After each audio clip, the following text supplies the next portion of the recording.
What up everyone, it's Alex here. This video is going to be about variables. That's all we're going to be talking about. So let's get right to it. Remember when we first start programming, we start by including our libraries. Right now all we need is IOStream, and it stands for Input Output Stream. This is what's going to be giving us our cins and couts that we'll be using here later on. It's using namespace std.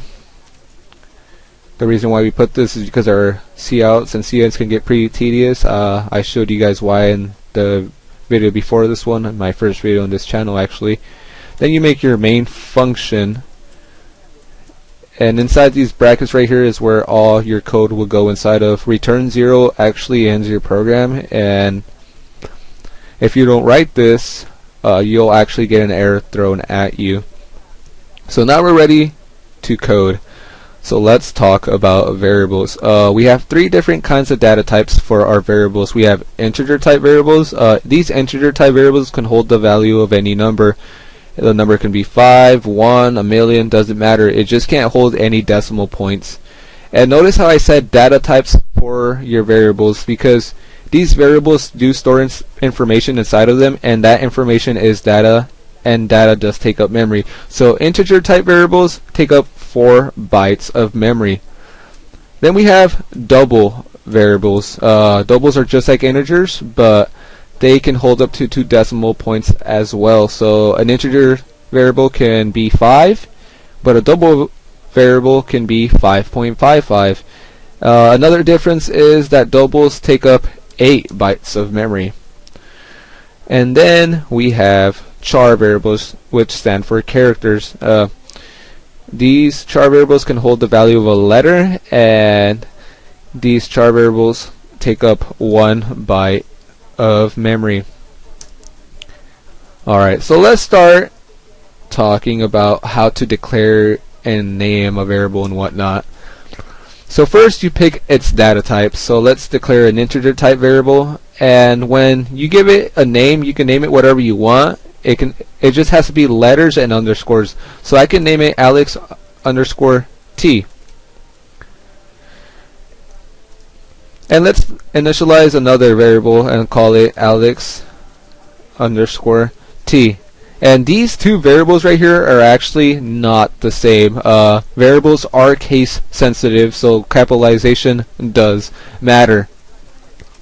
So let's give this variable a value already, because it's really easy to give a variable a value. So now this variable type integer named Alex underscore T has the value 10. So if I were to see out this variable right here, we'll see 10 being printed out right there on the right hand side. Double variables are actually exactly the same as integer variables when naming, and as well as giving it a value. So I won't even bother with those. But character variables, the char variables, are a little different. So what you do is you write char and then you name it. The naming qualifications are the same, so you can, as long as it's letters and underscores, you're fine. So let's just name it letter, and let's give it the value A. So let's see out letter. So what we're going to be expecting right now is 10 and then A being printed on the right hand side, but we're actually getting an error thrown at us, and that's because char variables are a little different when giving them a value, and that's because you are dealing with letters. So what you have to do is put them inside these two little things. They're not quotation marks. I forgot what they were, but that's fine. You see it, you know it. So you're going to see 10 and A being printed out right there. Notice how they're stuck together. This is where I introduce you guys to the end line and new line characters. They both do the exact same thing. What they do is they go to the next line and start printing. So if I were to insert one right here, right after we print out the 10, it's going to go to the next line and then print A. So what you're going to see is 10 on top of A. So let's insert an end line character real quick. This is our end line character right there, the end L. Don't forget your semicolon. You're going to see 10 on top of A right there. That's the end line character. The new line character does the exact same thing, but it's a little different. You put it inside quotation marks. It's the dash N. And then don't forget your semicolon. You'll see it doesn't change because they do the exact same thing. You can put them wherever you want. You don't need a separate line for it. We can actually put an end line right here. And let's actually put a new line right here.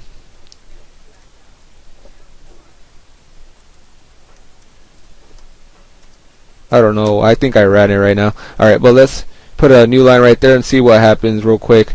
Alright, notice how there's actually a space now, and that's because we printed Alex underscore T, which is 10, and then we printed an end line, so it went to the next line right here, and then it printed a new line character right there, so it went to the next line, and it finally printed the A. So it does exactly as you expect it to do. And it's really that simple to give your variables a value. And what's just as simple is how easily your variable's value can be manipulated. So let's see how easily it can be manipulated. So let's declare a variable named Alex, and let's give it the value 10. Then let's see out that variable. Let's see out an end line real quick, and let's change its value real quick. Alright, so notice how we're still using the same variable. So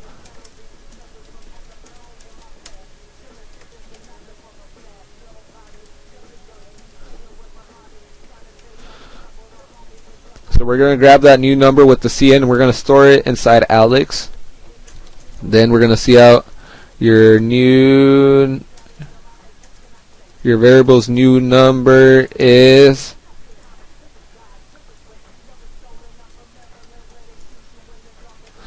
so let's run this real quick. So we're going to see 10 being printed out right there because we see out at Alex, and Alex was equal to 10. And then we're going to see out an end line. It goes to the next line, and it's going to print out enter new number for your variable named Alex. And this is where we're at right now. So we're going to hit 55, and CN is going to store the number 55 inside Alex now. So let's hit enter. Your variable's new number is 55. So it's really that easy to manipulate your variable's value. And sometimes when you're programming, you might accidentally manipulate your variable's value in ways you don't want to. And if you know your variable's value has to stay the same, so if I want Alex to be equal 10 throughout the whole program, even though I have 1,000 lines of code, I want Alex to stay the same. This is where I introduce you guys to the constant key. All you do is add const right here, right before the data type. And now if I try to run this, I'm actually gonna get an error, and that's because I'm trying to manipulate the value of a constant variable, and you can't do that. So let's look at this huge error right here. That's something you can't do. You can't manipulate the value of a constant variable, because look, we're still trying to manipulate it, and it's throwing us a huge error.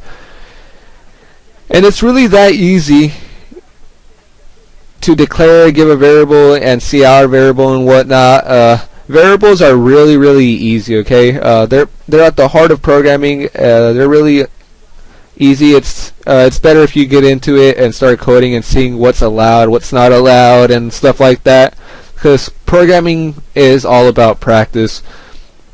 But that is all I have for you guys for variables.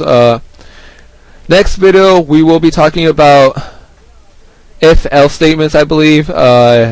And that's where you compare your variables. So you're going to be like, if my variable is higher than 10, do this. If it's lower than 10, do that. And stuff like that. It's really neat to have if-else statements. But thank you guys so much for watching this video. I'll see you guys in the next one.